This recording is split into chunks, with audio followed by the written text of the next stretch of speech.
bonjour, Philippe François Péninger, président de l'association Espoir Pancréas. Et Aurélien Lambert. Bonjour, Aurélien Lambert, donc médecin oncologue. Voilà, tout à fait. Médecin oncologue à l'Institut de cancérologie de Lorraine à Nancy. On reprend notre série de questions. Une question qui nous a été beaucoup posée, quelles sont les avancées, les innovations actuelles en matière de recherche pour le cancer du pancréas?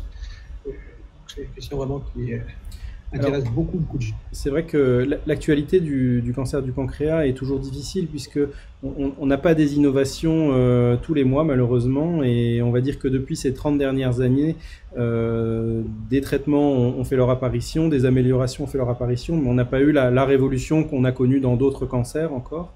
La dernière étude la plus importante, je pense, est celle du professeur Conroy qui a démontré qu'après une chirurgie d'un cancer du pancréas, le fait d'associer une nouvelle chimiothérapie par FOLFIRINOX, le standard avant s'appelait la gemcitabine, a permis d'augmenter drastiquement, quasiment de doubler l'espérance de vie de ces patients et de limiter les rechutes, de limiter les récidives. Donc ça a été vraiment un vrai bond en avant. Étude qu'il a présentée donc aux États-Unis, à Chicago, pour voilà, la portée de ces études-là est toujours mondiale de toute façon. Donc ça, c'est un vrai pas en avant. Et puis les autres innovations, on va dire, se rangent peut-être du côté des nouvelles thérapies. Beaucoup de molécules prometteuses. On parle beaucoup aussi ce qu'on appelle des inhibiteurs de PARP. Alors c'est un terme un petit peu sauvage pour dire qu'on s'intéresse à inhiber certaines fonctions tumorales pour essayer d'inhiber en fait les mécanismes de réplication cellulaire. Et les PARP sont un mécanisme de réparation de l'ADN qu'on essaye d'inhiber pour détruire les cellules tumorales. Donc je dis ça d'un seul coup, mais l'idée étant de faciliter la mort des cellules tumorales en mettant des traitements qui vont agir là-dessus, qui vont agir sur les mécanismes de réparation de l'ADN. Ça, c'est des pistes très intéressantes. C'est l'équipe notamment conjointe avec le professeur Hamel à Strasbourg qui l'a montré dans une étude qui s'appelle Polo, qui évaluait donc la mise en place d'un traitement par inhibiteur de PARP. Le traitement s'appelle l'Olaparib, et ce traitement-là a été mis en adjonction pour des patients qui présentaient les caractéristiques nécessaires. C'est un testing génétique, hein, il faut avoir quelques anomalies génétiques pour pouvoir bénéficier de ce traitement-là. Ça représente 7% des patients seulement. Mais quand on bénéficie de ce traitement-là, on a pareil une efficacité des traitements qui est souvent accrue et une espérance de vie largement augmentée. Alors justement, donc, vous avez à l'ICL un certain nombre de projets et de choses qui sont déjà lancées. Est-ce que vous pouvez nous en parler? Alors oui, tout à fait. Nous, on est toujours effectivement très friands d'études de recherche clinique, puisque le but, c'est que nos patients puissent en bénéficier le plus vite possible. L'avantage en fait de participer à des études de recherche clinique, c'est souvent de bénéficier de traitements qui ne sont pas encore disponibles sur le marché. C'est-à-dire qu'ils sont encore en phase de validation, avec peut-être le risque aussi d'être déçus par certains traitements. Hein. Certains traitements très prometteurs peuvent être décevants dans les dernières étapes de la validation, puisque quand on valide sur un très grand nombre de patients, alors on peut avoir des effets finalement décevants. Mais c'est aussi là qu'on a des bonnes surprises, et quand on a participé à un essai, c'est souvent comme ça qu'on a pu bénéficier des nouvelles molécules avant tout le monde, si je puis dire. À l'ICL, on vient de terminer un essai qui était très intéressant, qui s'appelait Avenger, qui était une étude donc mondiale, qui était portée par les Américains cette fois-ci. C'est pas toujours nous qui sommes à l'origine des traitements. Les Américains ont proposé une molécule qui, associée au FOLFIRINOX, donc qu'on connaît mieux, permettait d'augmenter l'efficacité globale de la chimiothérapie. L'étude était très intéressante, très prometteuse, et donc on vient de permettre à nos derniers patients d'être inclus dedans, et l'étude est terminée, partie en analyse. Donc on espère que d'ici le milieu d'année prochaine, on aura les premiers résultats préliminaires qui nous donne espoir de bonnes surprises, on peut dire ça comme ça, mais on n'en est jamais sûr tant qu'on n'a pas réalisé ces analyses. Donc ça, c'était vraiment la grosse étude qu'on avait ouverte.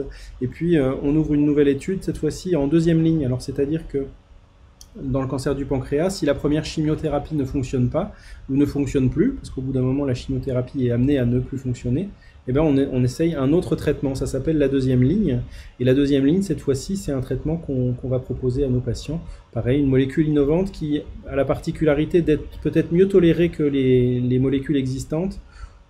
Pour donner un exemple, nombre de patients se plaignent de ce qu'on appelle une neuropathie périphérique, c'est-à-dire une sensibilité du bout des doigts avec une sensation désagréable, parfois une perte de sensibilité, d'avoir un peu comme des fourmis dans le bout des doigts.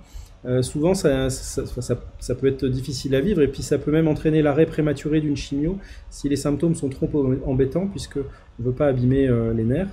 La nouvelle molécule qu'on va tester va permettre normalement de se passer complètement de cet effet secondaire. Donc, on peut imaginer que les patients seront moins gênés et donc pourront bénéficier de la thérapie plus longtemps. Et donc bénéficier d'une chimiothérapie plus longtemps, c'est souvent associé à une meilleure efficacité, voire une survie prolongée. D'accord. Et alors, comment est-ce qu'on fait pour participer à des tests, des études de ce type? Nous, on propose à l'ensemble de nos patients, c'est-à-dire que les patients qui viennent se faire suivre à l'Institut de cancérologie de Lorraine, on leur propose systématiquement une étude dès qu'elle est possible. C'est-à-dire qu'on analyse leur dossier, on analyse leur maladie, les critères qui font le résumé, si je puis dire, de cette maladie. Et dès qu'on a une étude à leur proposer, on leur propose. Ils sont libres d'accepter ou pas. En tout cas, on essaye d'être très transparent sur les avantages et les éventuels inconvénients que ça a. En général, c'est plutôt avantageux d'y participer. On essaye de choisir nos essais pour que ça soit avant tout pour le bénéfice des patients.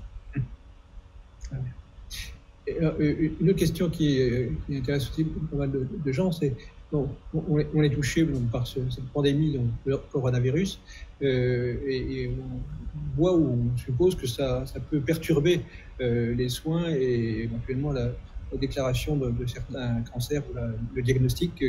Qu'en est-il à votre avis?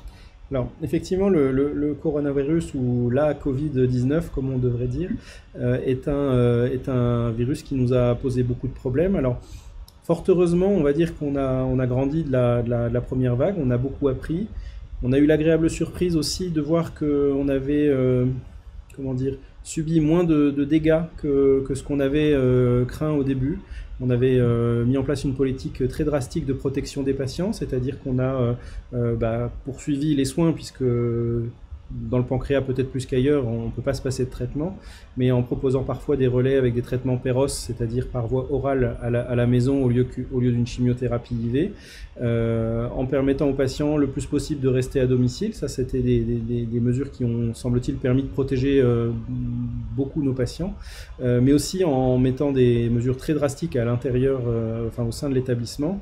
C'est sûr qu'on a limité les visites, on a limité les accompagnements, on a fait un nombre de consultations le plus restreint possible avec peu d'accompagnants. Les médecins, on était tout seuls, par exemple. On a souvent des étudiants qui sont là. On a essayé de limiter aussi les interactions comme ça.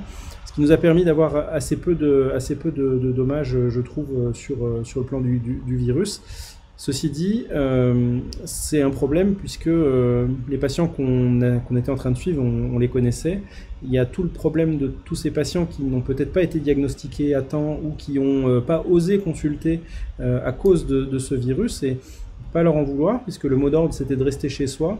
Donc là, il est un petit peu difficile d'évaluer encore l'impact de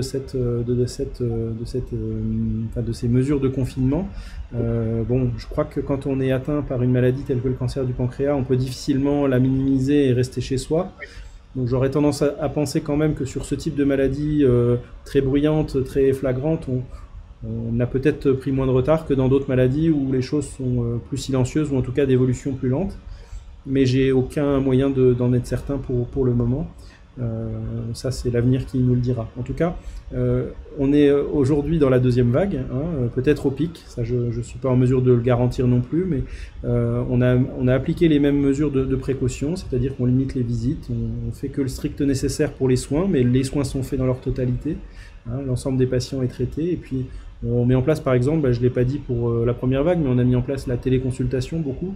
Quand il s'agit de réévaluer quelqu'un, de gérer peut-être une adaptation de traitement, une adaptation de traitement antidouleur, etc. Ça peut se faire aussi par téléconsultation. Donc, toutes ces mesures ont permis, je pense, de protéger au mieux les patients. Merci beaucoup. Je vous propose qu'on arrête là cette deuxième série de questions et je vous propose de se revoir dans quelques minutes pour une troisième série. À bientôt. Merci.